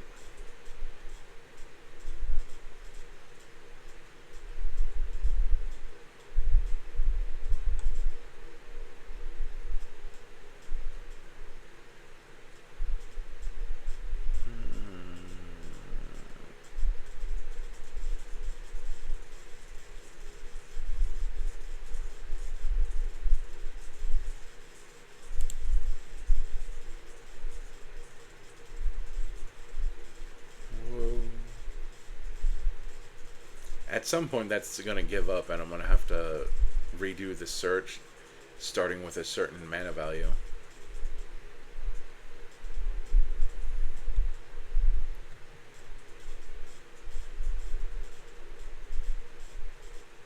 If you are following along, because I'm not talking, and I don't have any music going or anything, this is a neat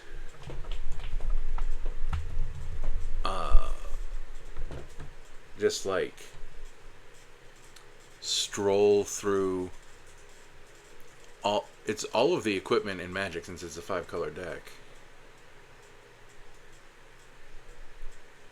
We're still only on 2, but we're like in the middle of the alphabet now. I think I'm going to skip Lightning Greaves and Swiftfoot Boots for this one as well. I probably should have not put anything that had Reconfigure in. I think I'll do the Mirror Shield though, so we don't have to be. So we have one thing that doesn't have to worry about Death Touch. And there's the Nurok Stealth Suit. That's tempting.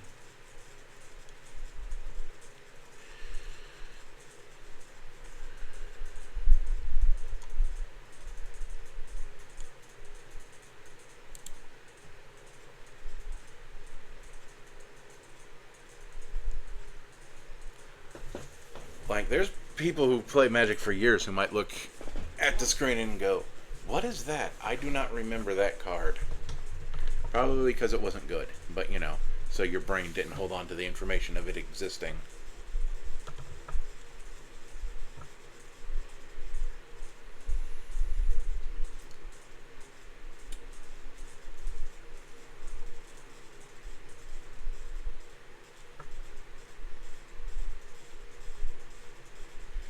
Gotta check something. Okay, it does not give Vigilance. I like Sting for, whoops, pseudo-vigilance. And then it also can auto-kill, oh wait, no, it's first strike against goblins and orcs. But you don't really care about that part. You don't need Animist because this deck only has 5 basics.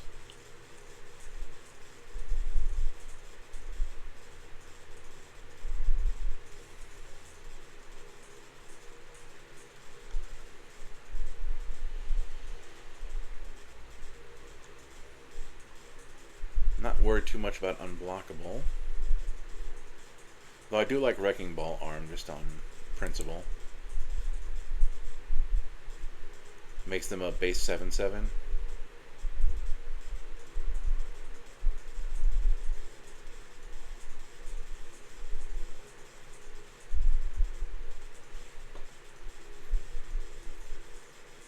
Oh, Buster Sword for card draw and free casting of spells.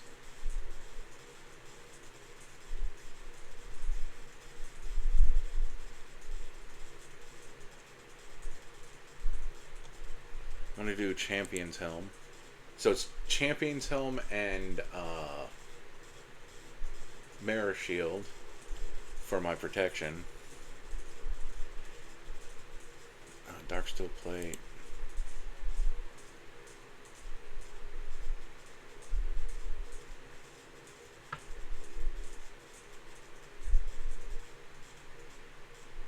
The Holy Avenger.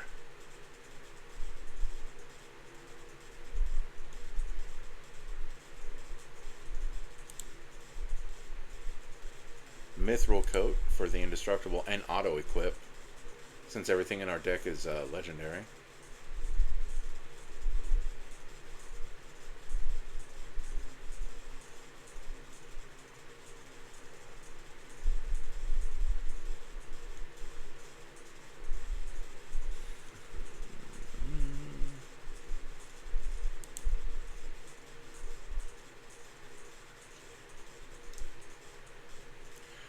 I'm going to ignore all of the swords of, or at least the swords of A and B.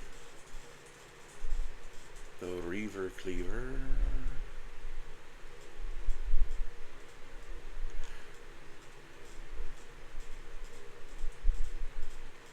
Actually, I do want the Reaver Cleaver, just even though it's like an evil looking weapon, because it creates treasure, and I feel that's important. No. I thought someone was knocking on my door, and I think it's...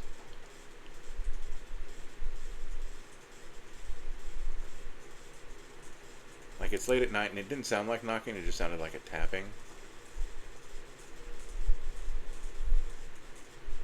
So it might just be my house housing. Oh, we'll do the hammer.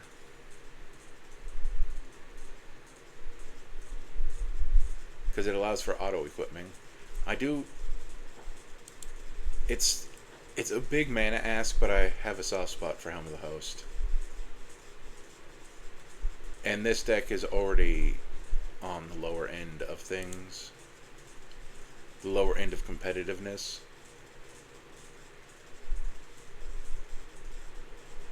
Let's grab the Aether Spark as well, because I don't care. I don't care anymore. Whoops. No, well, okay, so one more. You are draw, so you can go down there.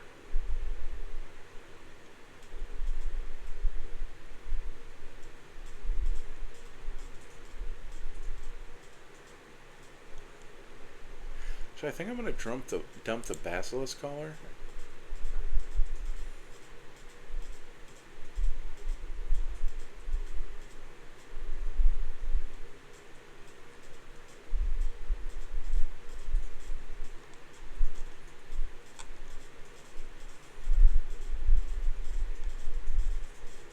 Yeah, not playing any instants.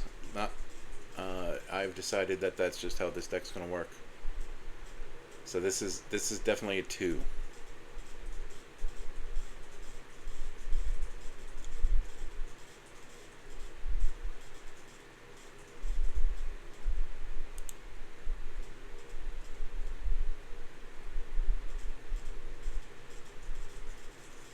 Oh. Excalibur, sure, why not?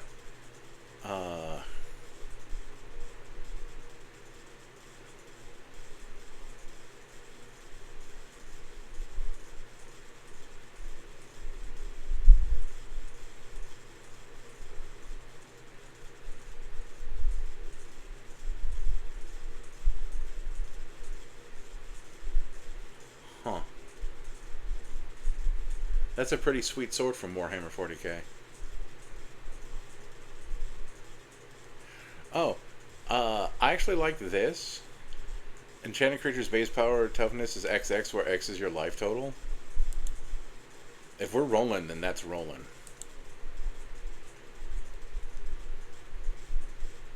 Because it also gives trample.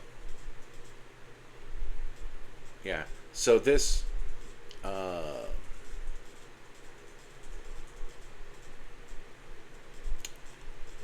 I'm going to throw this into protection. Just for lack of a different... of anywhere else to put it.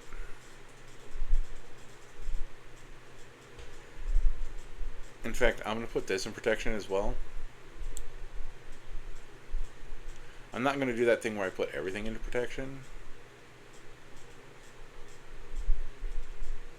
Well, I guess I could have put that one piece in pump. So let's do that.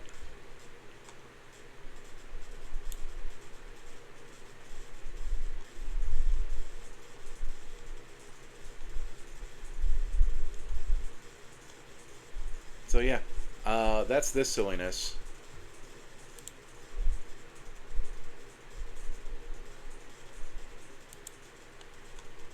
Let's see who...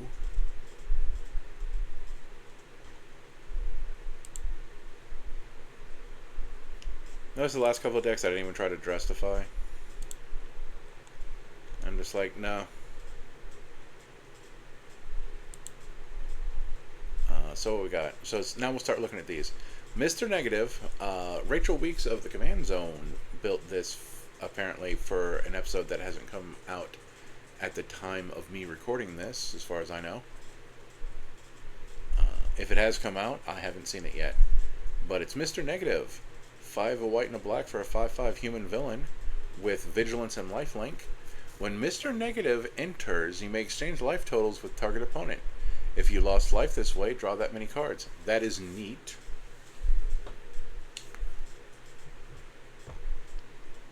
But I don't think I have the power to make that. Then Gwynnum, we saw that in the Spiders deck. When she attacks, you can cast cards with your life total. That's neat. Then we have Anti-Villain, Horrifying Healer. Costs 5 solid white pips. For a 5/5 symbiote hero. When Anti-Venom enters, if he was cast, return target creature card from your graveyard to the battlefield. If damage would be dealt to Anti-Venom, prevent that damage and put that many +1/+1 counters on him. So you have to use removal that says, destroy or exile. This is basically Phyrexian one of them, the mono white one. Except that one deals the damage somewhere else instead.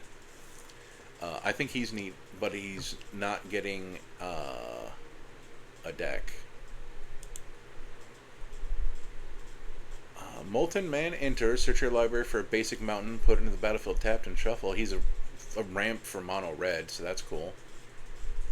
And then he gets +1/+1 for each mountain you control. When Molten Man leaves the battlefield, sacrifice a land. That part stinks. But I do feel like he has a room in that Dinked deck we built in the Final Fantasy series. I don't know if I would actively put him in there, but that's something you can think about. Then we have J. Jonah Jameson. When J. Jonah Jameson enters, expect up to 1 target creature. Whenever a creature you control with menace attacks, you create a treasure token. I don't think I'm going to build that deck myself right now, but that's actually a cool idea. Especially if you have like a deck with a lot of menace stuff. So this guy might show up in other decks.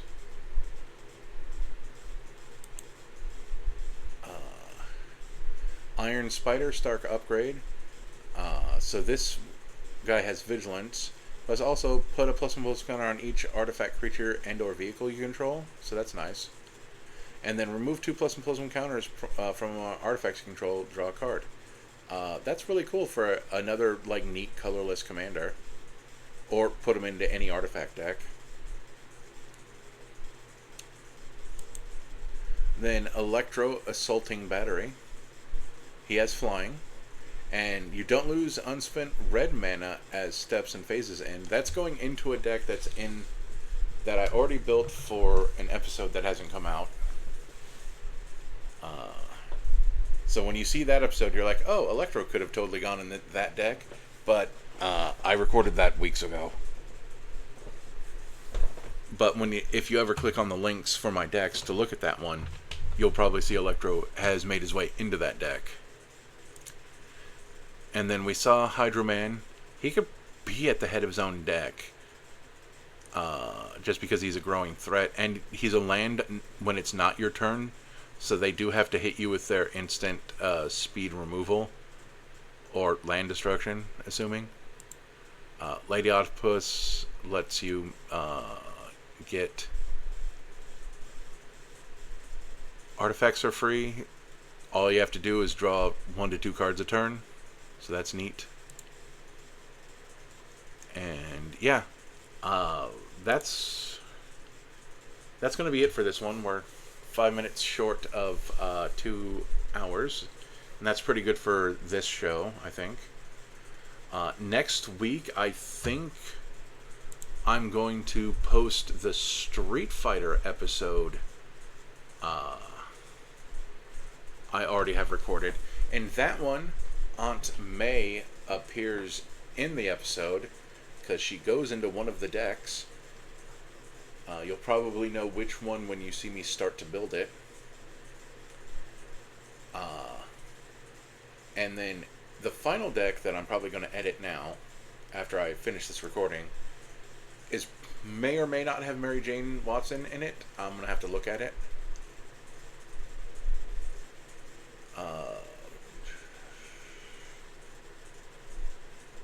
And then another deck will, that's way in the future.